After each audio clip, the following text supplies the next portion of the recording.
Está começando mais um episódio de Torá com Fritas, o podcast kasher do conteúdo judaico. Eu sou o Moré Telhotz, hebraísta, historiador e estudante de rabinato. E eu sou a Angela Goldstein, orientalista e mergulhadora. E o episódio de hoje tá muito, muito especial. Aumentamos a roda, puxamos uma cadeira, a mesa tá cheia, animada e muito, muito divertida. Porque o nosso convidado tem tudo a ver, não só com o tema de hoje, mas com o Torá com Fritas, desde que as fritas do título ainda eram batatinhas germinando na terra. Pra nossa conversa de hoje, a gente convidou o Alu, o nosso editor. Porque nós vamos falar sobre música! Que maravilha!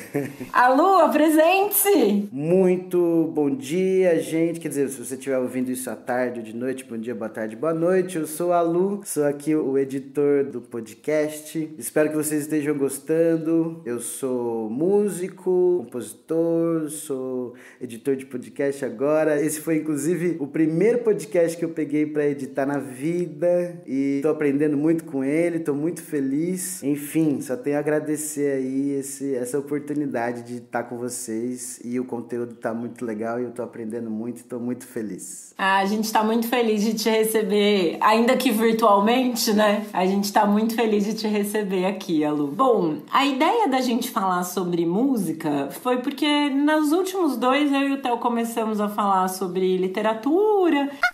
Oi, gente, tudo bom? Aqui é a Ângela, passando só para fazer uma correção rapidinha. Durante a gravação, eu menciono que os episódios anteriores tinham sido sobre literatura. Esses ainda não foram ao ar, né? O nosso último foi sobre Sukkot e esse que vocês estão ouvindo agora é sobre música. Mas a gente teve uma discussão aqui na nossa linha editorial e achamos melhor terminar o mês de setembro com um episódio sobre música. E aí a gente vai começar o mês de outubro com 2 episódios na sequência. Então a gente vai ter 2 episódios sobre literatura em outubro, um na sequência do outro. Espero que vocês estejam gostando. Até mais. E aí a gente achou interessante se manter um pouco aí no âmbito das artes, né? E nesse caso, artes judaicas. Só que aí, de novo, vem a questão do que é música judaica, né? Existe uma música que seja exclusivamente judaica? Existe alguma característica que faça da música uma música judaica? A música judaica, ela é feita por compositores judaicos ou ela é executada por músicos judaicos, né? E aí o que eu fiz pra começar a pensar sobre isso é o que eu faço toda vez que eu tô com algum problema, ou que eu preciso de alguma informação, ou que eu preciso de alguma coisa. Eu fui na casa da minha avó. A casa da avó da gente é o melhor lugar do mundo, né? Então o que eu fiz? Eu fui na casa da minha avó. Lá ela tem uma biblioteca incrível, e entre muitas das coisas incríveis que tem na biblioteca maravilhosa de Dona Marisa, tem um dicionário de música chamado Grove, que o Alu, inclusive, disse que usou bastante na faculdade, né, Alu? Aí eu fui procurar o verbete, se eles tinham um verbete de música judaica. E tinha, e aí eu descobri que era um verbete de 14 páginas, e que ele falaria, né, nesse verbete eles iam tratar, então, de... Aí, vocês sabem, eu adoro uma citação, né? Música tradicional dos judeus, contida tanto na tradição oral quanto em documentos escritos. Esse verbete não se ocupa de compositores judeus que tenham trabalhado fora da tradição judaica e nem da música israelense contemporânea. Então, o que o Grove faz ele vai ao Gênesis, de verdade, o da Bíblia mesmo, pra começar a falar de música judaica. E aí, então, a gente tava batendo um papo aqui antes do começo da gravação, trocando essas ideias de como isso começa, né? E uma coisa que a gente percebeu é que a música judaica, como muitas coisas da tradição judaica, que é uma tradição muito antiga, ela foi sempre passada oralmente, né?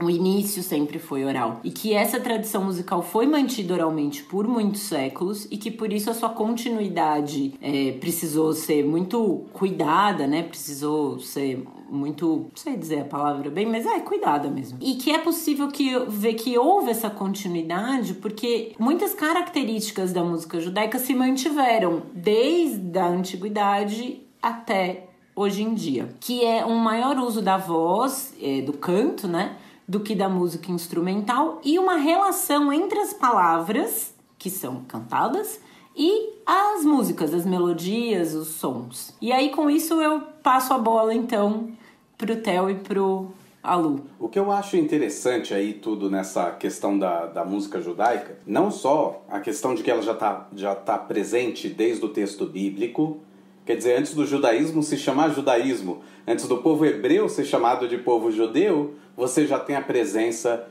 da música, seja no Gênesis, seja em outros livros da Torá, seja em outros livros do Tanar. Você tem a descrição de instrumentos musicais na Torá, como as cornetas, trompas e o próprio shofar, que é uma espécie de instrumento de sopro feito a partir do chifre de um animal kasher, em geral de carneiro, mas pode ser de outros animais, e que guarda uma relação muito com instrumentos tribais de toda a região do Oriente Médio e também da África. Existe um shofar muito famoso entre os iemenitas, que é o shofar de chifre de antílope, que é um shofar super comprido e meio espiralado, que é o chifre do antílope, que justamente é a famosa vuvuzela original na África. A vuvuzela na África não é a corneta de plástico da Copa do Mundo, mas sim um instrumento de chifre de antílope. Então o shofar é primo da vuvuzela. E existe também a narrativa da conquista da cidade de Jericó na Bíblia, que é feita através de uma marcha mística que acontece 7 vezes em torno das muralhas da cidade. E o texto bíblico faz questão de dizer que Josué colocou os músicos na frente para tocarem trombetas e shofarot, justamente. E na 7ª volta, com o toque do shofar e das trombetas, as muralhas caíram. Assim conta... Vem com Josué lutar em Jericó. Então é muito famoso mesmo entre músicos religiosos toda essa história. Então, tanto dentro da Igreja Católica, das igrejas protestantes e também dentro do judaísmo se conhece essa história da importância da música. Outra coisa interessante é que o serviço que existia na época do Templo de Jerusalém era comandado pelo Cohen, que era o sacerdote propriamente dito, e acompanhado pelo Levi. E a palavra Levi tem a mesma raiz da palavra livui, que é acompanhamento.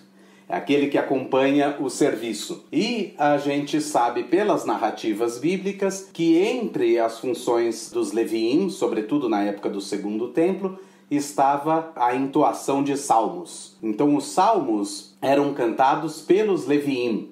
Eles formavam uma espécie, para fazer um paralelo, de um coro beneditino de canto gregoriano.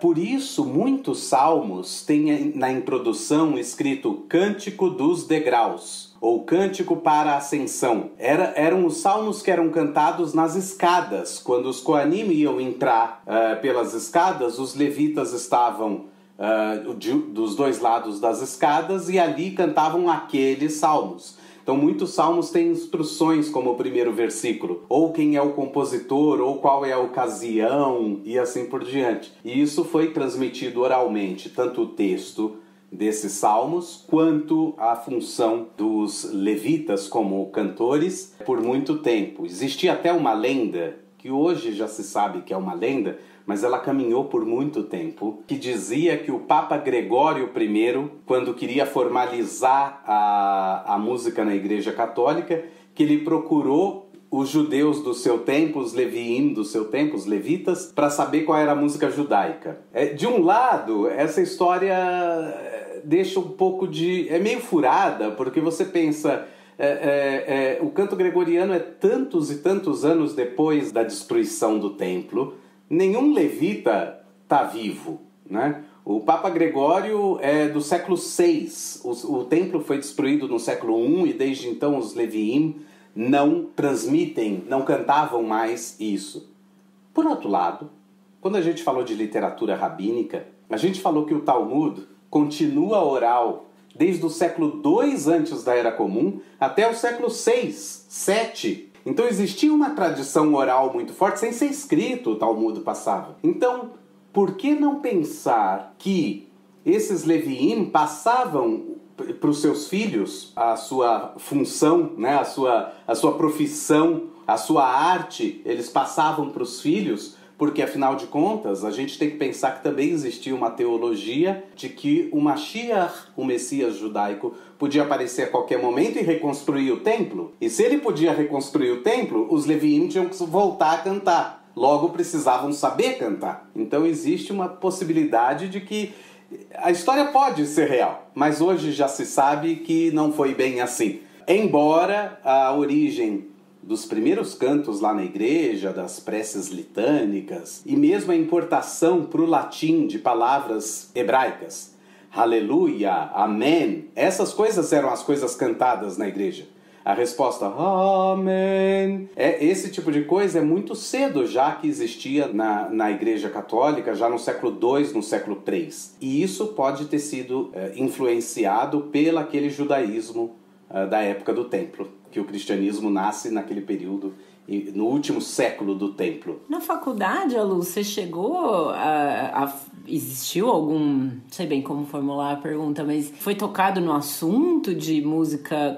Fala-se de música litúrgica? Como é isso numa graduação de música? Na verdade, nas matérias falam sobre história da música, né? Passa-se pela música litúrgica porque é inevitável, né? O aparecimento da música ocidental tem a ver com isso. A origem está aí, né? Não necessariamente da música judaica, mas da música em termos de liturgia, com certeza, né? Isso aí não tem como desvincular uma coisa da outra, né? Até mesmo os nomes das notas musicais, isso eu descobri há pouco tempo atrás, a origem está nos versos de uma canção litúrgica que começava com essas sílabas, do, ré, mi, fá, sol, e assim por diante. Então, em latim. E a partir daí se nomeia as notas musicais. Isso é muito, muito interessante, o quanto a música sacra, não vamos falar litúrgica porque isso fecha numa religião, mas a música sacra em geral, ela tem uma influência sobre a música ocidental que é gigantesca, né? Com certeza. É um poema, né? Um poema São João. E aí as primeiras sílabas de cada verso do poema são os nomes das notas musicais, né? É muito legal. Inclusive, para colocar na newsletter, acho que... com certeza! Seria interessante. Com certeza. O Theo falou, né, ali, então, de que havia essa musicalidade na época do templo.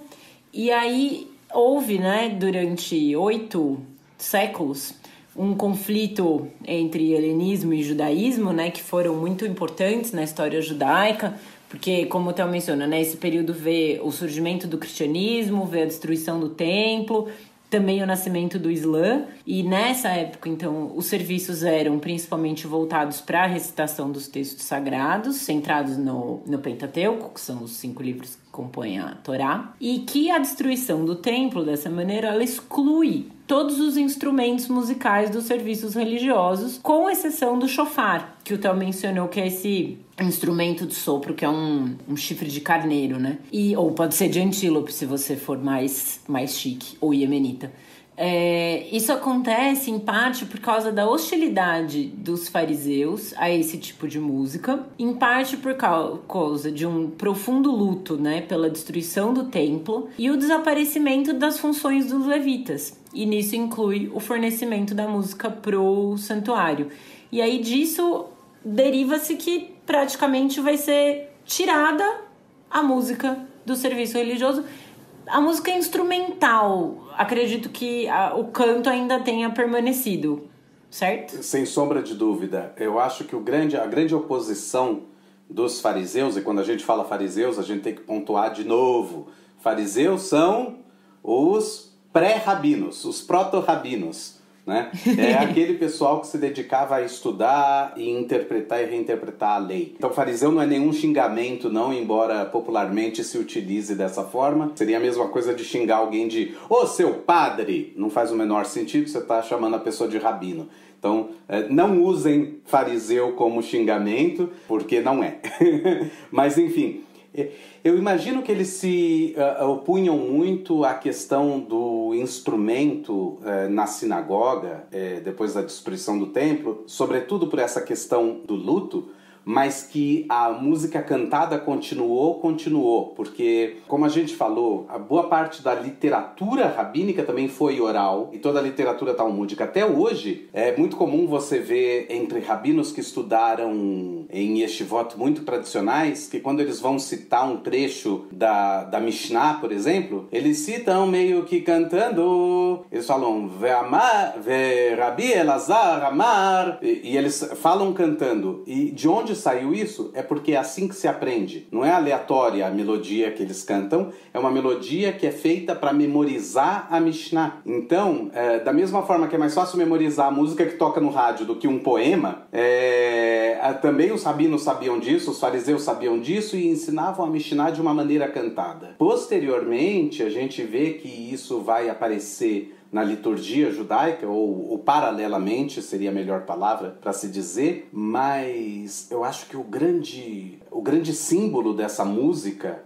aparece no século VIII, mais ou menos, quando o texto da Torá canônico começa a ser lido de forma diferente pelos judeus das diferentes regiões, porque eles falam outras línguas e já não estão mais acostumados com o hebraico e começam a pronunciar as palavras de forma errônea. E aí um grupo de rabinos na cidade de Tvéria, aqui em Israel, ou Tiberíades, para quem conhece as traduções, esse grupo se reúne no século VIII para fazer 3 coisas. A primeira, acentuar o texto, ou seja, onde está a sílaba tônica do texto. Segunda coisa, eles vocalizam os textos. Para quem já viu um texto impresso em hebraico, é muito comum ter uns pontinhos e tracinhos embaixo do texto, indicando as vogais. Esses tracinhos foram inventados para a pessoa saber quando dizer A, E, I, O ou U. Então essa é outra coisa que eles fizeram. E a terceira coisa que eles fizeram foi que essa acentuação da sílaba tônica, eles colocaram ela em formato de símbolos diferentes. São cerca de 20 símbolos, e cada um deles indica uma espécie, né, um grupo melódico, não eram notas musicais especificamente. E embora hoje um judeu ashkenazi, um judeu sfaradi, um judeu iemenita, marroquino, eles cantem muito diferente, porque eles têm uma influência cultural do seu local, essa tradição de leitura da Torá é transmitida dessa forma. Então, se você está numa sinagoga alemã, por exemplo, você vai aprender como leu a geração anterior, e como leu a geração anterior, e como leu a outra geração anterior. Então, é muito comum que você entre numa sinagoga e pelo tipo de leitura da Torá você saiba, esse é o rito dessa sinagoga. Então, quando você entra lá e vê Vaidaber Adoshem El Moshe Lemor, esse tipo de cantoria está indicado por esses sinais que os massoretas criaram, esses rabinos de Tvéria. E isso demonstra que já existia uma tradição oral para essa melodia e que esse momento é um momento de registrar por escrito como ficava essa tradição de leitura. No texto bíblico mesmo, na Torá, no pergaminho, não tem qualquer sinalização, mas eles fizeram essa sinalização à parte. Ou seja, é uma espécie de partitura para aquele que lia a Torá. Porque percebeu-se que as pessoas já não eram mais tão especialistas em guardar na memória toda a leitura da Torá. Então eles facilitaram o trabalho criando a partitura. Ou seja, eles pararam de cantar a Torá de ouvido e passaram a ler a partitura antes, ou preparar a partitura antes para poder ler ela em público. Isso mais ou menos quando, Theo? Isso é século VIII. Porque caminha um pouco junto com a criação de uma notação para música no geral, né? O Guido d'Arezzo, que é o que cria ele criou a notação moderna baseado no poema de São João Batista. Ele é do século X. Ele é 900 e alguma coisa, né? 900 e pouco. A gente estava falando de algo que começa a acontecer no século VIII, ano de 700 e pouco. Então, é meio que esse período que a música sacra como um todo, ela está se firmando. E é o mesmo período em que o árabe, que desde o século VII está se espalhando pelo Oriente Médio com a expansão do Islã, e alcançando populações que não falavam árabe originalmente, estão sendo alfabetizadas. E aí tem uma dificuldade de saber quando é A, porque essas línguas semíticas são todas consonantais. Então você não sabe onde estão as vogais e quais são as vogais para cada palavra. E os árabes estão desenvolvendo, no mesmo período que os massoretas, o sistema de grafar as vogais no árabe. E os massoretas desenvolvem isso no hebraico, e ao mesmo tempo a notação musical, e isso influencia a notação musical que vai sair da igreja para alcançar o mundo como um todo, o mundo ocidental como um todo. É tudo interligado. Foi um boom de notações, né? Como Exato. se fosse necessário essa mobilização para que houvesse um registro, né? Para que aquelas histórias pudessem ser recontadas e passadas de uma forma talvez mais canônica possível. Mais canônica, não necessariamente mais eficiente, né? Porque acho que quando a gente bota, né, no papel, existe uma perda também, né? Uma coisa é uma coisa que a gente ouve e reproduz e aprende, e outra coisa é como está escrito, né? Mas, de qualquer forma, acho que é vital para se perpetuar isso de alguma forma, né? Para você levar para gerações para frente a mensagem que você quer levar. Né? E eu acho que também tem a ver com esse com essa ampliação do espectro geográfico mesmo. Quer dizer, quando a igreja... Territorial, né? Exato. Quando a igreja ainda está centrada na Península Itálica, é uma coisa. Você consegue ensinar ali os caras que vão ser os especialistas nos cantos. Mas quando a igreja se expande, você não tem controle sobre como isso vai ser ensinado lá. Então é necessário uma anotação. Que é mais fácil transmitir dessa forma. Vai um telefone sem fio, né? Exato. A mesma coisa com o judaísmo. Não é que o judaísmo se expandiu crescendo, mas os judeus foram se espalhando e isso mudou a leitura. Então é necessário anotar para que a leitura seja uniformizada. A mesma coisa com o Islã. A anotação das vogais só se tornou necessária porque o Islã estava se expandindo e chegando em lugares onde o árabe não era falado. Eu diria que a gente talvez não tenha se expandido, a gente se dispersou. Exato, né? Mais do que se expandir, né? Porque o judaísmo não é uma fé proselitista, né? Então não é uma fé que, como o Islã ou como o cristianismo, que vai angariando mais pessoas, que cresce, convertendo. Também. Exato, né? O judaísmo, pelo contrário, ele não é nem um pouco proselitista, né? Mas existe daí uma grande dispersão em vez de uma expansão, eu diria. O que dificulta ainda mais a transmissão, porque você tem cada vez menos judeus, menos gente, né? Menos judeus no espaço geográfico, porque eles estão se dispersando. Então é ainda mais difícil essa transmissão. E as notações vêm servir a esse propósito. E aí acho que com isso a gente pode puxar o gancho, Theo, pro Idelson. Na verdade, pros Idelsons, que são dois, que um deles vai fazer uma compilação ali pelos anos 30, mais ou menos, ele publica em Viena. Ele faz esse compilado do que seria a música judaica. Então ele é a primeira pessoa a ter a iniciativa de ir atrás de tudo que havia sido falado e feito de música judaica, né? Os trabalhos dele estão acessíveis em Viena, para quem depois da pandemia quiser ir à Áustria. Na Universidade de Viena pode buscar pelos trabalhos dele. E o nome do trabalho tá em alemão, e a gente estava até antes aqui do podcast dando uma risada, né? De como dicionários, às vezes, ou enciclopédias, enfim, colocam só o nome original da obra e você, se não fala a língua, que se vire para ir atrás. E aí uma das coisas que eu achei muito interessante nessa busca e nessa pesquisa que eu tava fazendo pra gente poder falar no episódio de hoje, é que junto com o shofar, que pode ser considerado um instrumento, mas ele é um instrumento rudimentar, assim, bastante, sim, limitado, né? No tipo de som e melodia que você consegue tirar dele. Aliás, ele é bem pouco melódico, né? Eu diria, o som do shofar. Mas que instrumentos de sopro são sempre muito presentes no judaísmo. E como chegamos ao Alu para editar o nosso podcast e convidar? Ele é o meu professor de clarinete. Tadã! Tadã! Que é um instrumento sempre muito presente que quando a gente pensa em música judaica, eu acho que muita gente vai pensar no que a gente conhece como música klezmer, que é aquela música mais com bastante efeito, assim, que é muito parecido com o que a gente tem, né, da Hava Nagila do nossa introdução. E aí eu fui entender que o clarinete, na verdade, é uma coisa um instrumento que tá presente no judaísmo desde o começo, assim. Então, em assentamentos ali na região, hoje em dia é Israel e a Palestina, cerca de 1200 antes da Era Comum, já existem relevos e algumas pinturas em parede de um instrumento com uma palheta no formato de um clarinete. Então o instrumento de sopro é uma coisa sempre muito, muito presente na música judaica.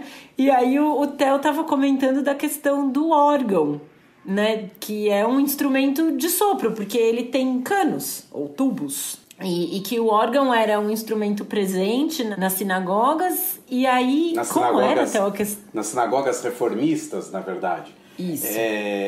A sinagoga, no momento que surge o movimento reformista, que a gente passou por cima dele aí em algum momento, não no sentido de atropelar, mas que a gente passou pelo assunto em algum momento no podcast, isso é no século XIX, e a tentativa daqueles rabinos na Alemanha é transformar o serviço religioso na sinagoga no serviço mais atraente possível. E o que é mais atraente na Alemanha do século XIX é o teatro, é a ópera. Então tem uma mudança arquitetônica nas sinagogas. Primeiro, elas ganham características muito parecidas com as igrejas e catedrais. Então quando você viaja para toda a esfera de influência alemã do século XIX, ou seja, Alemanha, Berlim, até Budapeste, enfim, né, toda a região ali que foi o Império Austro-Húngaro, né, Hungria incluída, obviamente, não só a cidade de Budapeste. Você vê as construções das sinagogas, elas se parecem com igrejas, catedrais. Então tem essa mudança. Por que essa mudança?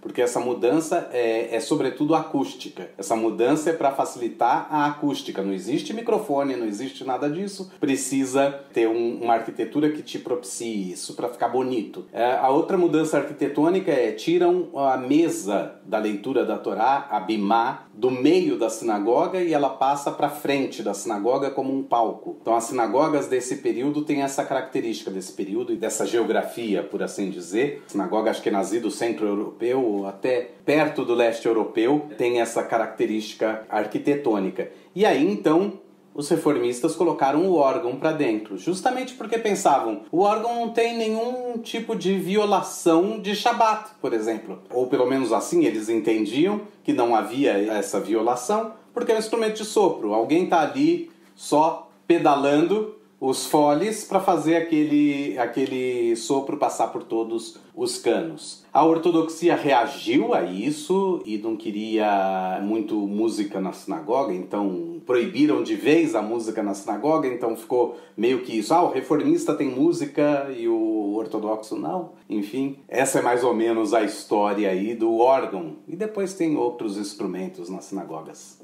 Você falou da violação do Shabat, eu fiquei curioso para saber o que dentro dos instrumentos violaria o Shabat. Existem algumas questões, são atividades que são proibidas se fazer em Shabat. Não é necessariamente alguma coisa que seja trabalhoso fazer. Por exemplo, carregar algo no recinto público, de um recinto privado para outro recinto privado, passando por um lugar público, é proibido no Shabat. Então, carregar instrumentos musicais seria um problema. Nisso, o órgão, tudo bem, porque ele é instalado na própria arquitetura. Ninguém vai carregar o órgão no Shabat. Então, os reformistas entendiam que ele não tinha violação nenhuma. Você não toca cordas, você não tem nenhum perigo do órgão quebrar no meio do Shabat. Então, assim se via. Já os ortodoxos de então pensaram, não, mas a tradição diz que a gente deve sim lutar pelo templo de Jerusalém, desde o templo não tem mais música instrumental no templo, então retomar agora, mesmo que não viole o Shabat, não é a coisa mais adequada a se fazer. E aí toda essa tensão. Mais tarde teve todo um problema com os instrumentos de corda, porque o violonista, se estiver tocando e uma corda quebrar, o que ele faz? Ele ali mesmo conserta. E consertar é algo proibido em Shabat. Então, proibir o violão. Aí a pergunta surge sobre o piano. E o que acontece se arrebentar uma corda do piano ou se o piano desafinar?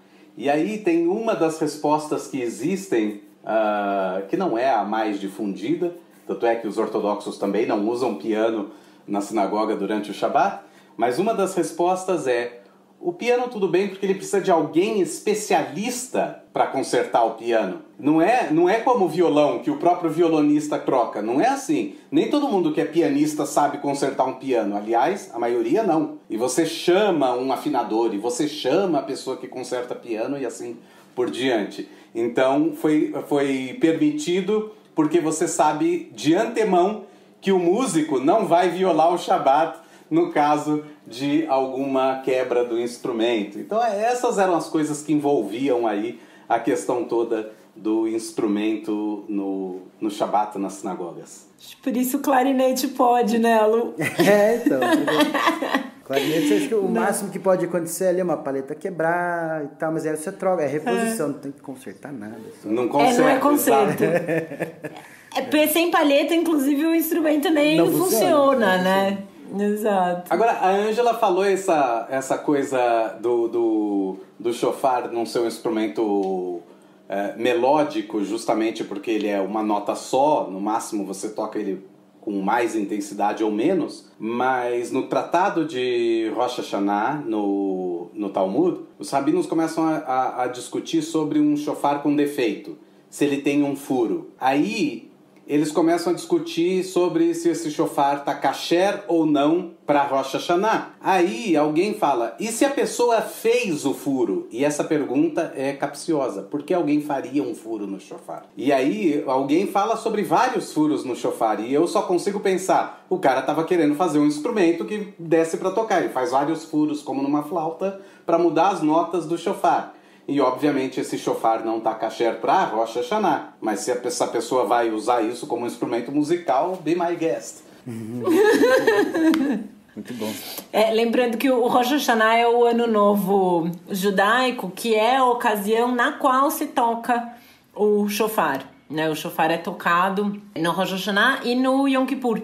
No também, Yom Kippur, né? na verdade, é um costume, não é mitzvah. A obrigação mesmo é apenas em Rosh Hashanah, e também é curioso, porque na Idade Antiga o shofar era usado toda semana para anunciar a entrada do Shabat. Você tinha pináculos ali no teto do templo, no lado de fora do templo, onde ficavam os tocadores de shofar para anunciar em Jerusalém que o Shabat ia entrar. E com o fim do templo, então diminuíram também a função do shofar. E o shofar deixou de ser realmente reconhecido como um instrumento propriamente dito e passou a ser tipo algo ritual que você faz, né? Um toque ritual que existe dentro da liturgia. Bom, e aí a gente tinha falado de um Idelson, e agora vamos falar do outro Idelson, que é ninguém mais, ninguém menos do que o compositor da Hava Nagila. Né? Quem assina a nossa newsletter já recebeu aí a história da origem da Hava Nagila. Quem não recebeu porque ainda não assinava, é só assinar e aí a gente manda também essa primeira newsletter que tá bem curiosa. E aí com isso eu queria que o Alu contasse pra gente como foi a experiência dele, porque foi um dia durante a aula de clarinete, eu tava contando pra ele que eu tava fazendo o podcast com o Theo e que eu queria que a nossa vinheta de abertura fosse a Hava Nagila, porque não podia ser outra música, né, gente? E aí eu falei, Alu, você faz? Como é? Não sei o quê. E ele fez essa maravilhosa abertura que a gente tem. E eu queria que ele contasse como foi. Foi maravilhoso. Mas foi legal porque tinha todo o conceito do podcast, né? Como é que vocês estavam pensando em fazer, que era para ser uma coisa mais descontraída e tal. Eu até cheguei a fazer uma outra versão, que é a versão que eu uso quando precisa dar algum recado, alguma coisa, né? Não sei, para quem já ouviu todos os outros episódios do podcast, tem o momento que a Ângela fala sobre o financiamento coletivo e tal. E aí, para esse momento, eu usei a primeira versão que eu tinha feito do Hava Nagila.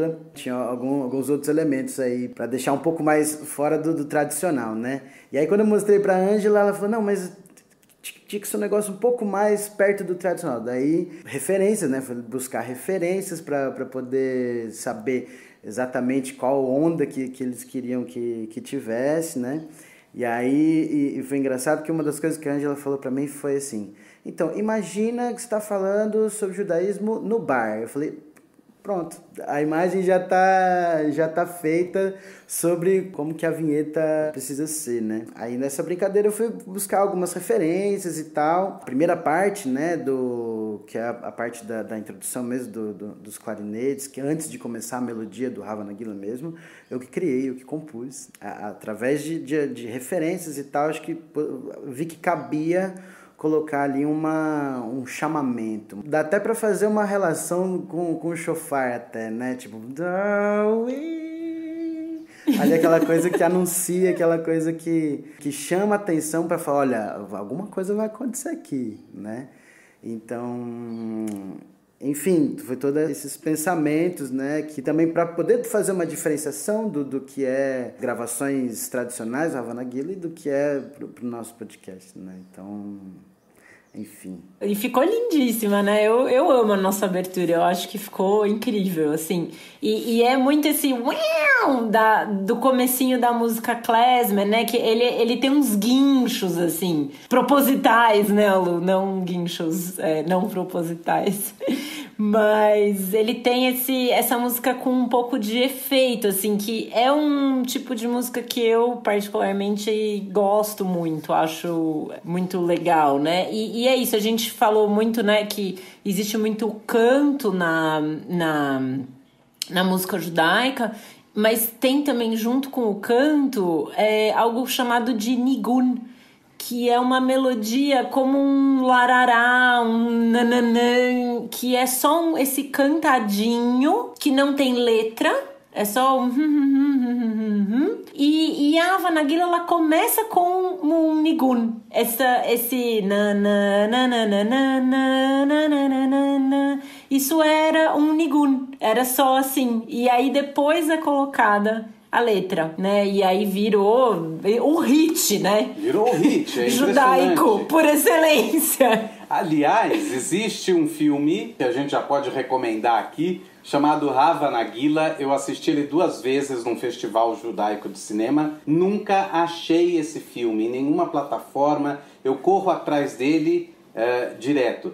É uma espécie de... Calma que eu sei quem pode nos achar esse filme. Ouvindo o podcast, inclusive.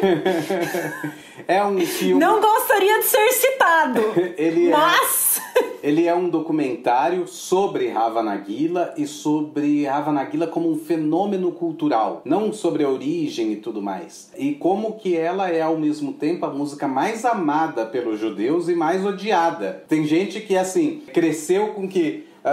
amigos não judeus chegam e falam assim: música judaica, Hava Nagila, todo mundo só conhece essa música, então é a música que volta o tempo todo, é a música judaica. Mas mas o bode que me dá disso é quando falam isso, judeu, Hava Nagila, e aí vem a parte do Uruachim Belev Samer, que falam que o Joaquim perdeu a sua meia. Não façam essa piada, ela é insuportável. A piada do Joaquim, eu odeio essa piada. A piada do Joaquim perdeu sua meia é tipo a piada do pavê. Ela é o paralelo judaico com a piada do pavê. Então realmente não faça a piada do Joaquim perdeu sua meia. Mas qual é a piada que eu não faço a mínima ideia? É que a música canta Uruachim Uruachim Belev Samer, Uruachim Belev Samer, Uruachim Belev Samer. E as pessoas falam, o Joaquim perdeu sua meia. Entendi. Então, Entendi. É a piada do pavê judaica, gente, não façam. Mas... vão achar que você é tio do WhatsApp se você fizer essa piada. Quem faz essa piada é tio de WhatsApp. Não faz. É o velho da Hava Nagila. Badunts. Eu vou botar um badunts aqui, tá? Pronto. Olha, você estava falando dos guinchos do clarinete. Na música klezmer tem alguns instrumentos específicos. Lembrando, a música klezmer é muito ashkenazi. Então a gente falou... As pessoas ouvem música judaica, pensam na música klezmer, é bem verdade. Mas não é a música que o sefaradi vai pensar como música judaica. Mas, de toda forma, é uma música mais difundida. Ela tem alguns instrumentos específicos. E o clarinete é o mais marcante, por causa desses guinchos. Mas ele tem 2 tipos. A música klezmer, para festa, o guincho parece uma risada. É uma risada de quase cansado já de tanto rir, ele faz esse guincho. Mas a música mais triste, o guincho é um choro. E isso liga de novo com o shofar, que os rabinos dizem que o toque do shofar ele deve lembrar o choro de alguém. Porque em Rosh Hashanah você começa a pedir perdão a Deus pelas suas transgressões. Então você derrama a sua alma perante a Deus, você chora perante a Deus. Então o shofar serve como esse choro público do povo que chega aos ouvidos de Deus, um clamor que chega aos ouvidos de Deus. Ele, ao mesmo tempo, é um anúncio e, ao mesmo tempo, é um choro do povo. Isso é bem interessante. O clarinete, acho que ele tem essa possibilidade, né? Ele é um instrumento versátil nesse sentido também, que ele faz parte da tradição clarinetística, você conseguir reproduzir esse tipo de efeito, né? Que traz essa coisa da risada e do choro também, né? O clarinete, ele é um dos instrumentos com a maior extensão, né? Do que vai do mais grave pro mais agudo. Então, você tem essas diferenças de possibilidades de colocar isso em forma musical, né? Ele tem muita alma, né? O clarinete. Lógico, todos os instrumentos têm, e a minha opinião é suspeita, porque eu toco clarinete mal, mas toco. Mas eu acho muito bonito. Eu acho que ele é uma coisa, ele tem assim uma personalidade, né? Ele é muito expressivo, é muito bonito. E ele tem um som, ao mesmo tempo que ele tem esses guinchos, ele tem um som um pouco aveludado, assim, né? Muito. Não é à toa que no Pedro e o Lobo o clarinete faz o gato, né? Que é todo tipo bonitinho, assim, ele tem muita alma. E aí o Theo menciona, né, da música klezmer, e aí cabe aqui fazer uma parte, porque quem ouve já deve ter percebido, o podcast tem um recorte um pouco mais ashkenazi, porque é o nosso recorte. É o nosso lugar de fala, gente. Também, né, enfim, vai aparecer um pouco mais, porque é mais do que a gente sabe falar, e é o que a gente pode falar, é do que a gente sabe, né? Mas existe, né, uma semelhança da música klezmer. E aí aqui eu vou pegar do Grove também a definição do que é o klezmer. Fazia tempo que eu não dava citação, né? Hoje tá aqui com a porteira aberta.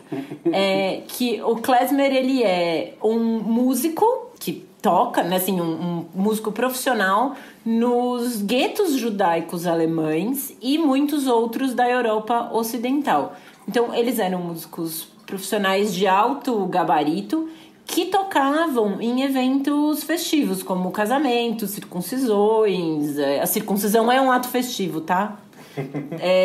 Embora a mãe chore. E eram... provavelmente, né? O bebê também. O bebê é um pouco, talvez, não muito festivo, né? Mas eles eram, então, convidados e contratados, né? Eram músicos profissionais, bons profissionais, né? E eles também tocavam em sinagogas, muitas vezes tocavam flauta, órgão também. E as autoridades cristãs baniram esses músicos de tocarem em eventos e festas cristãs.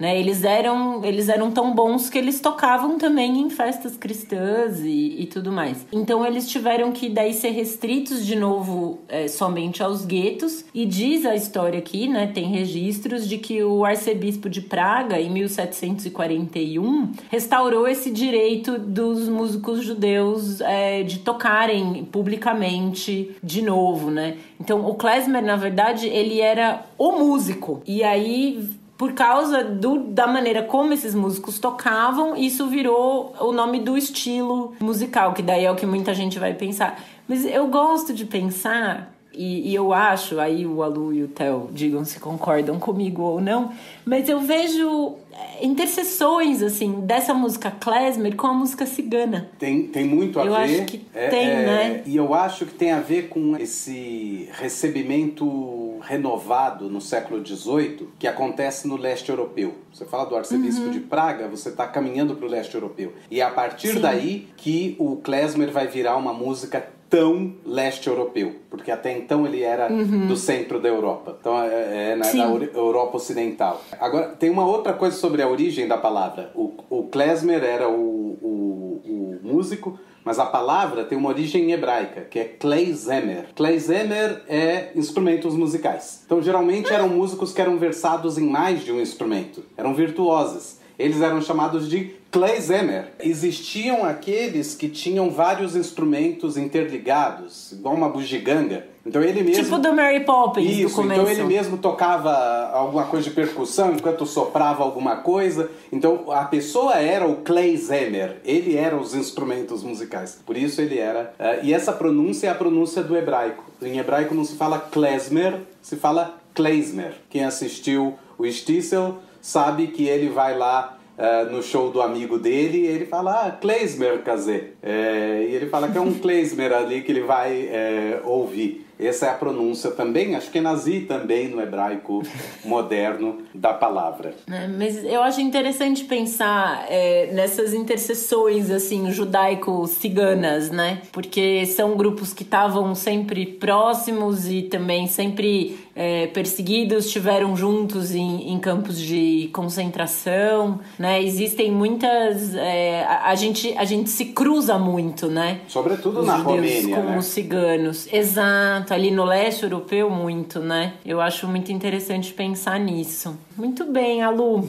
O que mais você tem para nos contar da sua experiência com as músicas judaicas, ou com a música em geral, né? É engraçado que o meu primeiro professor de clarinete, inclusive, deixar aqui um abraço para ele também, Daniel Oliveira, ele trabalhava também numa escola hebraica. Então isso para mim, né, do clarinete relacionado à música judaica, é uma coisa que me acompanha desde bastante tempo e que agora, né, tive a oportunidade de fazer com vocês, né? É muito interessante ver como realmente tem a ver, né, o instrumento com o gênero musical, com a forma de se fazer, né? E para mim saber dessa história, né, desse instrumento que você falou que era um instrumento de uma palheta no formato de um clarinete e tal, isso faz muito sentido, né? Porque acaba construindo esse caminho do instrumento clarinete com essa história da música judaica, né? Agora eu tenho uma dúvida que eu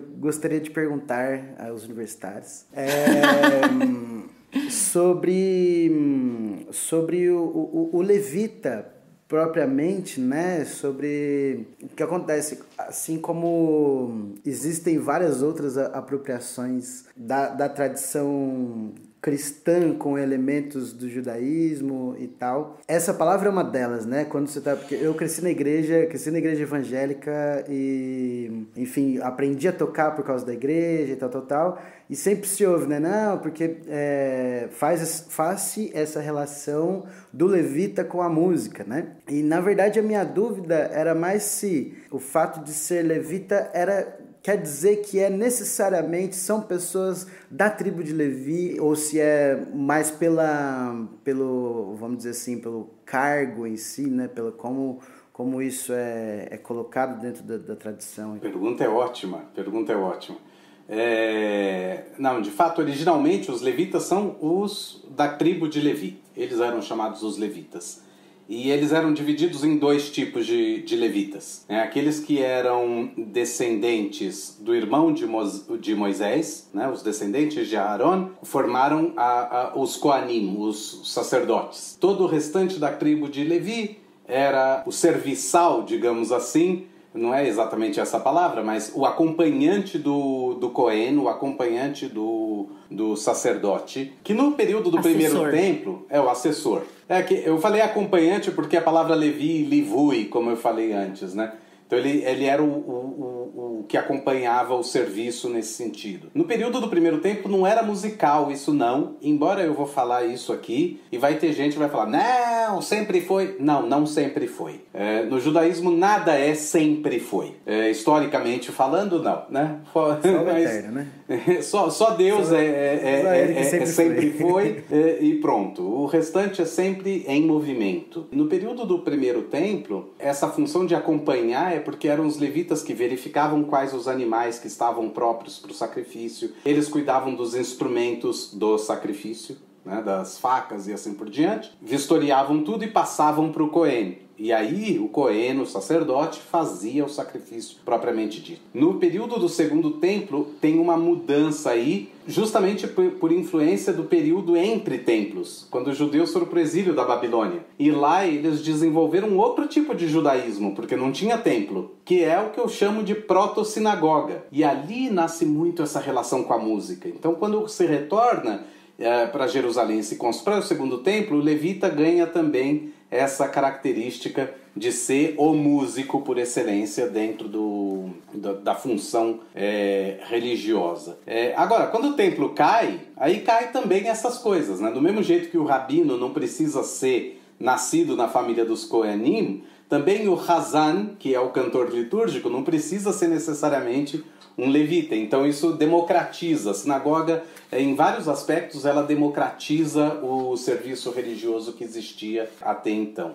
E a palavra Hazan vem da palavra Hazé, que é aquele que está na frente. Hazon é aquele que é visto. Então essas palavras têm a mesma raiz. Então o Hazan é aquele que está lá na frente conduzindo o serviço e que acompanha o rabino, né?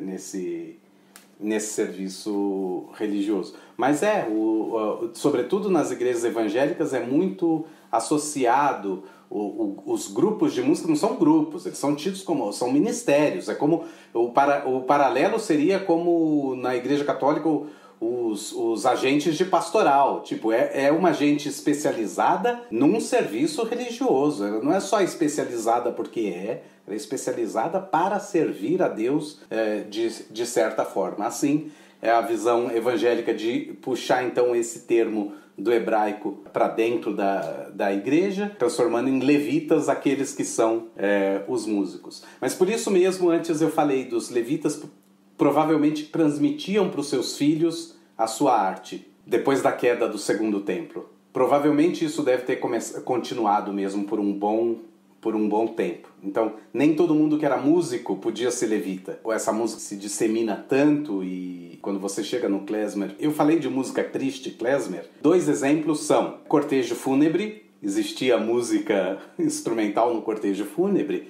no decorrer da Idade Moderna.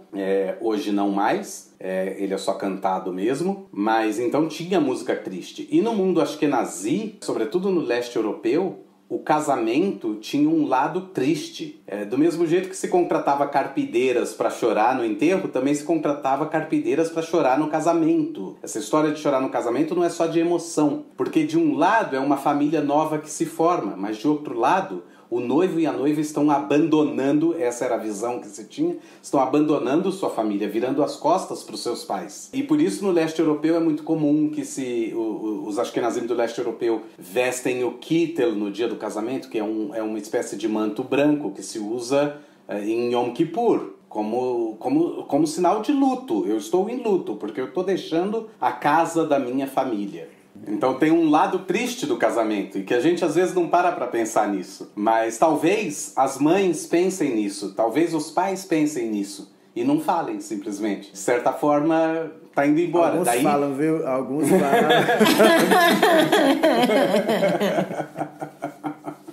Muito bem, muito bem. Bom, então com essa a gente vai encerrando por aqui o episódio de hoje do Torá com Fritas, e eu queria convidar, né, a gente sempre deixa as indicações de filmes, livros, enfim, e aí eu queria hoje convidar o Alu para deixar as recomendações dele e fazer o seu próprio jabá também, né, Alu? Bom, o legal é que pelo menos em todos os episódios meu Instagram tá lá, o pessoal pode me achar, então não vou fazer muito um jabá a respeito do meu trabalho, mas quando a Angela me convidou e disse que, né, poderia ser que eu trouxesse alguma dica, me veio à cabeça um compositor chamado Messiaen, que ele fez uma obra que chama Quarteto do Fim dos Tempos, que ele fez dentro de um campo de concentração.